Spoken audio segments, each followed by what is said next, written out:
Més enllà de la victòria d'Ayuso, que estan comentant tots, no? Tenir en compte també que estem en unes eleccions en pandèmia i que això no ha desmobilitzat, sinó que ha mobilitzat el component de la polarització, no? Al final, el votar un projecte o un altre projecte polític.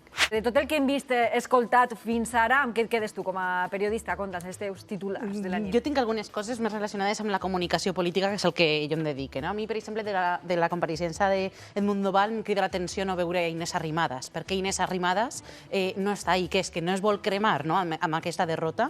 I també quan parla d'això de que és un projecte d'unió i concòrdia, amb el que comentava abans, ve de Catalunya, que a Catalunya ha fet de tot menys unió i concòrdia. Per tant, el relat és molt incoherent amb el que ha fet fins ara. Tot i així, sí que és cert que en aquesta campanya ell ha volgut anar cap a la concòrdia, però l'electorat ja sap d'on ve, i aleshores... El mateix amb Ángel Gabilondo, la comunicació no verbal és molt important i veiem un rostre molt seriós i unes respostes molt sossegades.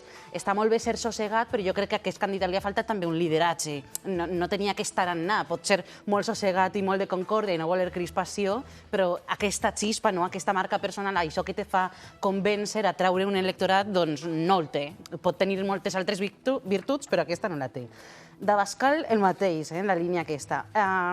Parla que ha tingut dificultats per la polarització, quan és el que comentem tota la nit, són ells qui han creat la polarització perquè han volgut treure rèdit d'aquesta polarització i, de fet, l'han tret, que veiem que estan aconseguint 13 escons quan les enquestes no eren tan favorables.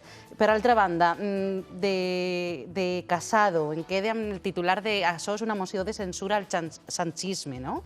I això de l'inici el PP ha guanyat les eleccions. Ojo, perquè no les ha guanyat Díaz Ayuso, les ha guanyat el PP, i això també és simptomàtic de les lluites internes i de... Bueno, que ho estem parlant tota l'estona, però d'aquestes lluites internes que es manifesten així. Relacionat amb Madrid, ara que tinc la veu, ho vaig unint tot, crec que han fet molt bona campanya, han parlat, per primera vegada l'esquerra ha parlat de gestió també, i s'han desacomplexat, han fet una campanya molt bona, amb uns vídeos, uns missatges sense complexos, i crec que és això que comentaven, que ha aconseguit atraure un votant socialista, un votant que el PSOE no s'ha posicionat com una marca atractiva i ell sí, més jove, més jove i no sols jove, sinó d'esperit també. I perquè ha tractat els temes, ha sabut fer una bona... ha llegit bé la situació, i jo crec que hem de valorar també els resultats. Abans deia, quan començàvem, Mas Madrid i Podemos sumen més que el PSOE. Bueno, és que ara ja hi ha hagut sorpasso, i és significatiu també. Una cosa del tuit d'Isabel Bonig des del Dia de la Mare, que fa 2 dies, però és significatiu perquè ahir va ser el dia que es va fer pública la renúncia i no es va manifestar a cap xarxa social i avui és únicament quan s'ha manifestat que s'arran d'aquesta felicitació a Isabel Díaz Ayuso. Per tant, és significatiu perquè ahir va tenir un silenci Isabel Bonig i avui s'ha pronunciat amb això. Relacionat amb les implicacions valencianes, en primer lloc, Ciudadanos jo crec que serà el primer interessat en aprovar la llei electoral perquè si no, si ja va de capa caiguda, pot ser així amb la baixada del 3% podria aconseguir alguna cosa. Ruth Merino crec que ja s'ha pronunciat, no? Sí, però ara amb més presses encara, imagina, perquè veuran que la cosa no pinta bé. Després, Compromís ha fet molta campanya, s'ha involucrat moltíssim anant a actes de Mas Madrid i al final veiem que si Mas Madrid no haguera tret bons resultats, potser Compromís internament fins i tot hauria tingut algun problema, algun debat intern, però veiem que aquest suport ha funcionat i després són socis de govern, per tant, que van junts a confluències electorals. Això pot beneficiar de cara a unes estatals si Mas Madrid o Mas País encara agafa més força, no ho sé, ho veurem, però és una dada també a tenir en compte.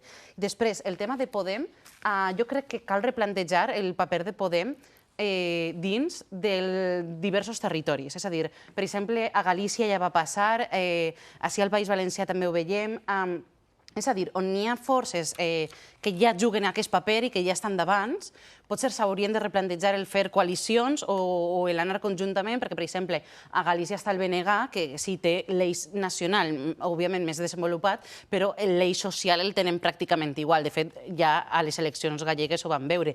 Així a València passa el mateix en Compromís. I després s'està posant sobre la taula, ja que hi ha una reorganització interna del PP i que les coses estan veient els resultats, Ximo Puig té un lideratge potent, doncs avui ja s'està especulant sobre un possible avançament electoral de cara a pillar el PP desprevingut internament. Sí que és cert que el que passa esta nit a Madrid és important a la resta d'Espanya, el tauler polític espanyol. Teresa, com ho valores tu?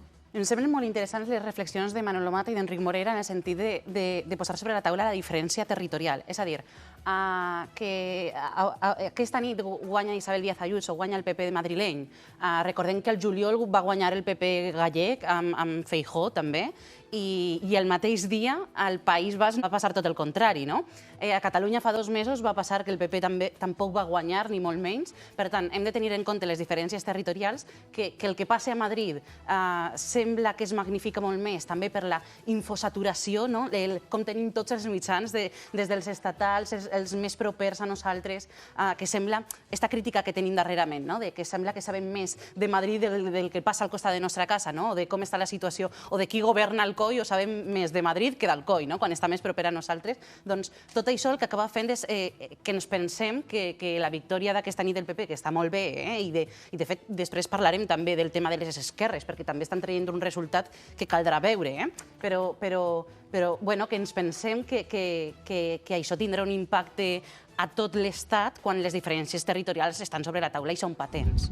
Recordem tots quan va anunciar que deixava de ser vicepresident i se n'anava a la candidatura de Madrid, fins i tot hi havia gent que deia ostres, és que potser no arriba ni al 5% i no entren, vull dir, per tant ha salvat els mobles i molt ben salvats. Però sí que és cert que Pablo Iglesias, el seu lideratge, ja feia temps que estava desgastat i que no sumava, ni dins de les forces de coalició. Per tant, la eixida aquesta d'agafar per ser candidat a Madrid doncs era una bona eixida estratègica per dir, dins del govern de coalició tinc els dies comptats, doncs me'n vaig per ací i tracte d'ajudar al meu projecte polític. Ara bé, sí que és cert que en un moment en què ha remuntat en certa mesura les expectatives, crida l'atenció aquest comiat, però potser ja estava previst abans del que pensem.